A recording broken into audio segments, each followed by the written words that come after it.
Welcome to the Wealth Builders Podcast. I'm Billy Eppehart, and on this show, you're going to hear from industry leaders in business, real estate, and investing. Our Wealth Builder coaches and myself are excited to teach you how to make sense of making money for making a difference. Okay, let's get started. Hello and welcome to this week's Wealth Builders Podcast. I am so excited that you joined us today, and we've got some great information that we're going to be sharing. I'm joined today by my amazing husband, Dave Metcalfe. Thank you. And I'm so happy to be with all of you. And this is going to be really good, practical application that will help you be successful. Yeah, it really is. It's the Excel model, and I'll explain a little bit more about that before we actually get started. But I did want to take a moment and just remind you that we have got an amazing workshop that is coming up August 18th through the 20th, and there is very limited seating in person, and it is our business and nonprofit workshop.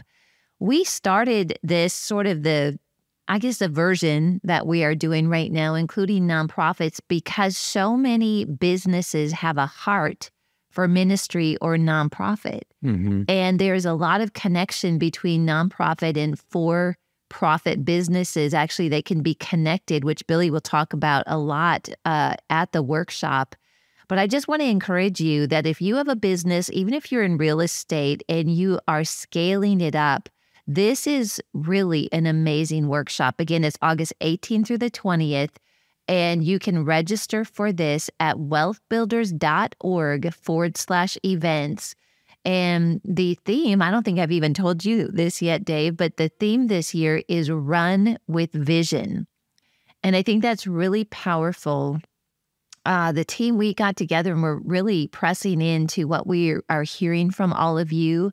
And a lot of us have vision, but we don't know how to run with it. Mm-hmm. And just the sense of urgency with the times we're in, the sense of urgency to get moving in your purpose and your destiny. I'm hearing from so many of you. So anyway, we're very excited about it. And okay, so I want to encourage you. We are going to be going through some information here pretty quickly. And we are just touching on each of these topics, and we'll go in deeper on this at the workshop. But I really encourage you to get out a notepad and a pen. You're going to want to take some notes here. And again, we are talking about the Excel leadership model. One of the goals of Wealth Builders is to equip you with tools to build wealth. You all know that if you've been listening for any amount of time. Wealth is more than financial resources, and it includes meaningful relationships. So here's just a recap of some of the wealth components that we see at Wealth Builders: relationships, education, experience, influence, peace, and financial resources. We know that God has placed ahead of us and prepared for us to have financial resources so that we can fulfill the call and the assignment that He has on our life. So financial resources are really important, but alone, they are not enough, which is, of course, the difference between the kingdom of God and the world in pursuing wealth. So the podcast topic today, the Excel leadership model, relationship building for successful business transactions. Yes, and just to let you know, this is a model that's used by very successful companies, and they're all biblically based principles. It's an acronym, and E is for engage, X is for explore, and C is for communicate, E is for empower, and L is for launch. So we're going to go through this as like an acronym.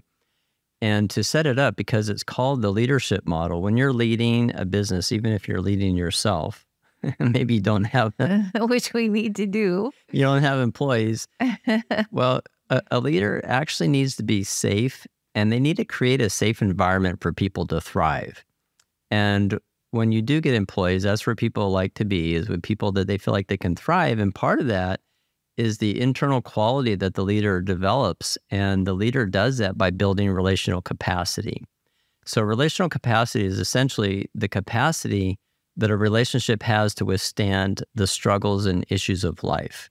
And this all involves trust. It involves reputation. And one of the things we were talking about a little bit earlier is if you're bridging with somebody and you're connecting with somebody, if you are only getting to know them, you can maybe walk across that bridge. But when you build that relational capacity, you can actually drive a truck across that. And it's the ability to withstand struggles and issues. And everybody in business has some form of struggle, whether you don't know what you're doing or there's an issue that comes up and you want to take care of it. And this is going to really help you because it's simple behaviors. You can do it intentionally.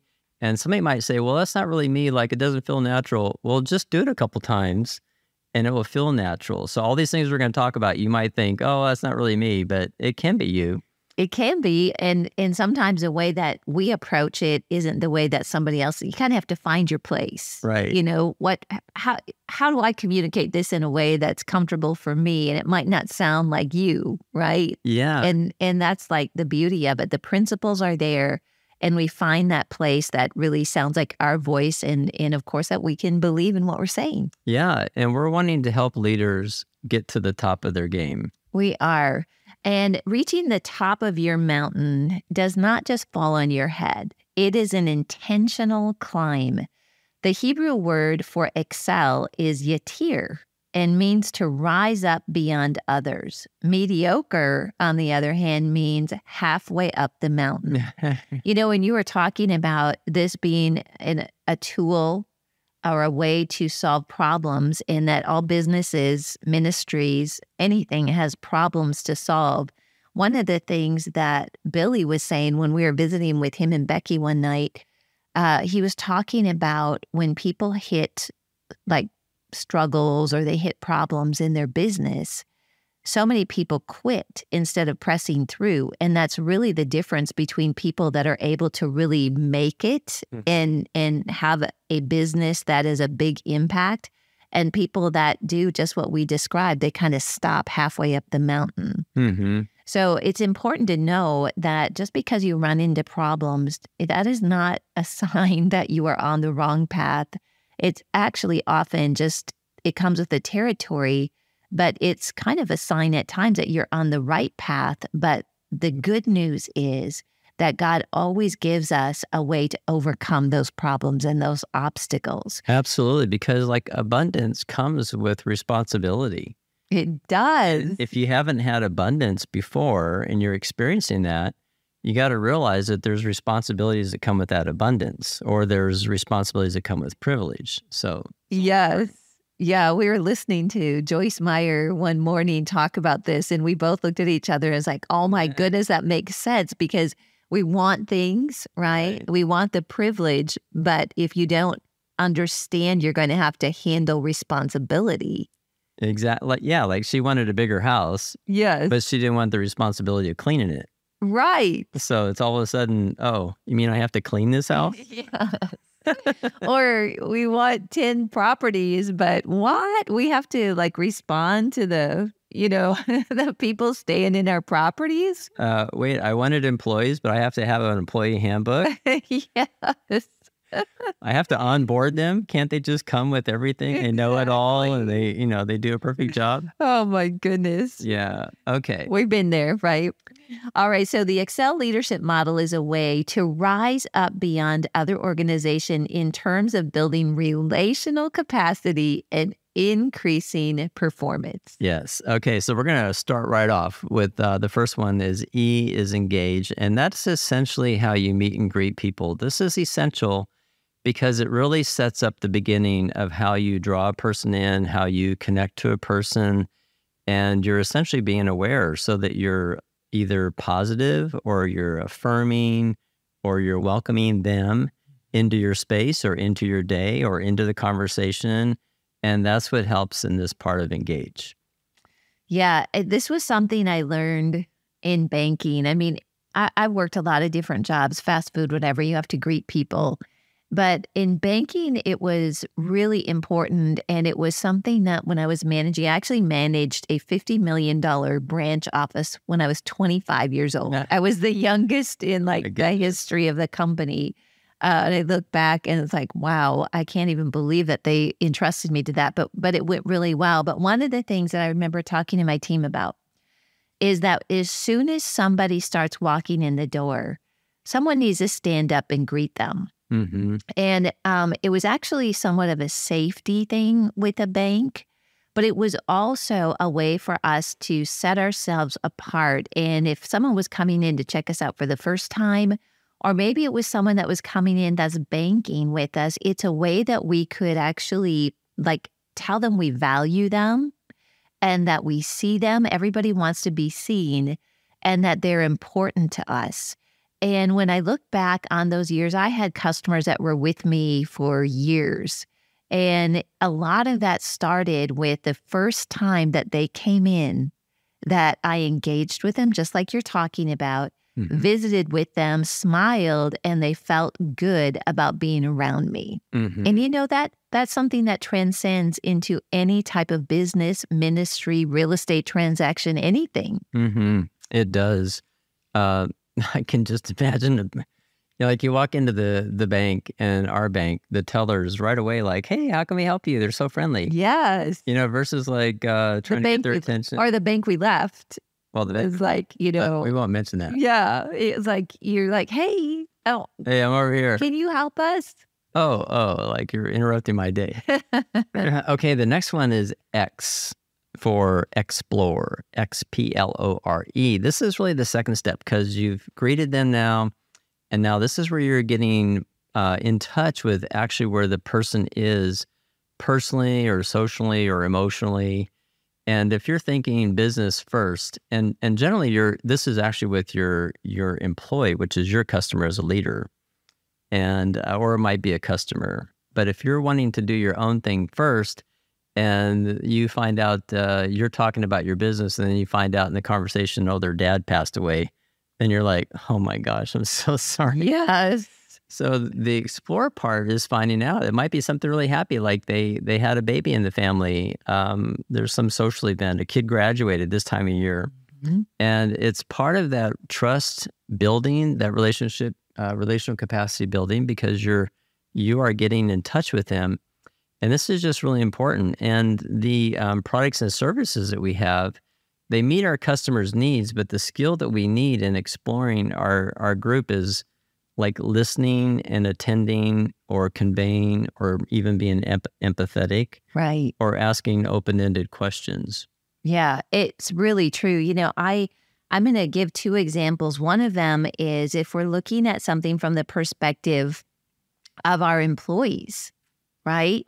So it's the same thing with employees. If we have a team, we follow this Excel model. And if we can connect with our team member in a way that isn't just about like, hey, here's your 5 tasks. Did you get them done? But talk to them a little bit in the morning. I used to do something called huddles, where I would connect with them in the morning, kind of find out where they're at, and then we could move into the day. But, people have a lot going on in their personal life. It's not just all about work. And I found even as a leader, I enjoy being a leader more when I am involved somewhat in knowing what's going on in people's lives. So it really works well when you're a leader. And then I also want to just give an example from a work perspective, a product or service. I think it was a couple weeks ago, we were flying back from, I don't know where, maybe California after Levi's wedding or something. And you were going home, and I think I was trying to go to Florida, something like that.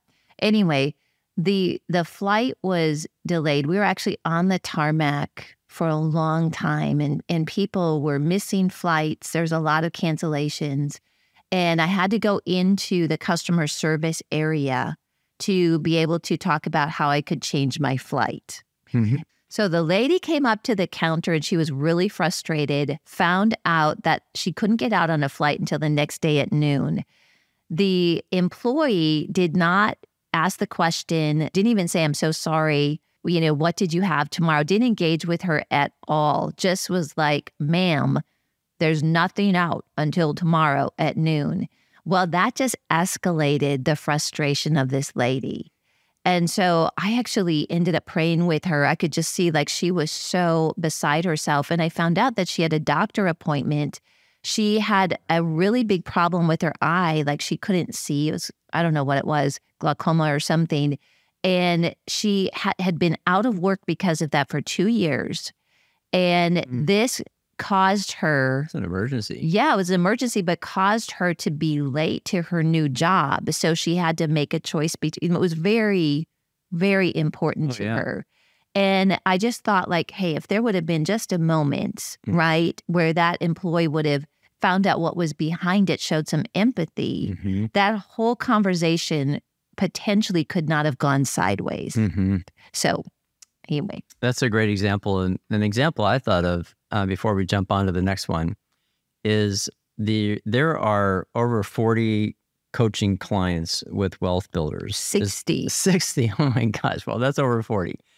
And there's been a few times I've listened in on some of the conversations with you or the other amazing coaches like Frank and others. And what I've noticed is that you have a very powerful set of exploratory type questions and processes and systems that really help a person identify where they're going and where they might be stuck and what they need to do on all levels, systems, marketing, and all that. So you actually do this really well. You explore people so well because you're like getting people from where they are to where they want to be, and you're helping them do that in a very simple process way, but you have to explore a lot to find out where they're at. And you ask great questions. Thank you so much for that. And we do that because you can't jump in and try to solve a problem without understanding where the person is at and really learning and lining up their, what are they personally wanting to achieve. Right. So we do the business coaching together along with Frank, and it's so amazing. We've really been able to help some organizations and enjoyed the time. But you're right, we do have to ask a lot of questions. Oh, yeah, because then you can start communicating towards a process. And that gets us into the next one, which is communicate of the Excel model. So you've greeted the person, you've explored where they're at, what they need, and then you begin to actually communicate. And communicate is interesting because in the Greek, it actually means community sharing together. So you're communicating in such a way where a person feels like they're together on what's being talked about. They're involved. What they have to say is valuable. And you're essentially addressing some of their individual needs, but you're also discovering steps in the exploration of how you can get them from where they're at to where you want to go. Because we're talking about a leader right here. Right. And a leader has like organizational goals, objectives, KPIs, and they want their team to be moving towards that. So this is a really great way to begin communicating after you've explored with them where you want to go with that. Yeah, that's really good, Dave. And kind of going back to the business coaching part of that, we have a whole process that we go through. It's a whole year program. And in that process, not only are we engaging with the leaders of the organization, but we actually give them tools to go back and engage their team. And I don't know about you, but for me, if someone just hands me something and says, hey, this is what you need to achieve, I'm just not overly motivated for that, right? But when we bring our employees and our team into a discussion where we can help guide and actually bring those goals out of our team members, engage them, first of all, you'll be amazed at the quality of ideas that come out. A lot of times they aim higher, right, than we do as leaders. But in that too, you find that everybody they're invested. And you want that. You want a team that feels like they're important, but also you want a team that is invested in the success of the organization, because that's really what it's going to take for you to get to that point of seeing that dream or that purpose come to pass. Yeah, and you do that really well with your team too, because there's times I listen to you talking to some of the Wealth Builder team and you've explored them. Hey, what are we thinking about for this event? And you start communicating, and there's so many great ideas that come out of that. The team is just like, wow, they're just amazing. They're amazing. Yeah, they are so amazing. Okay, the next one, the letter E, is for empower. And empower in the Greek actually means power within.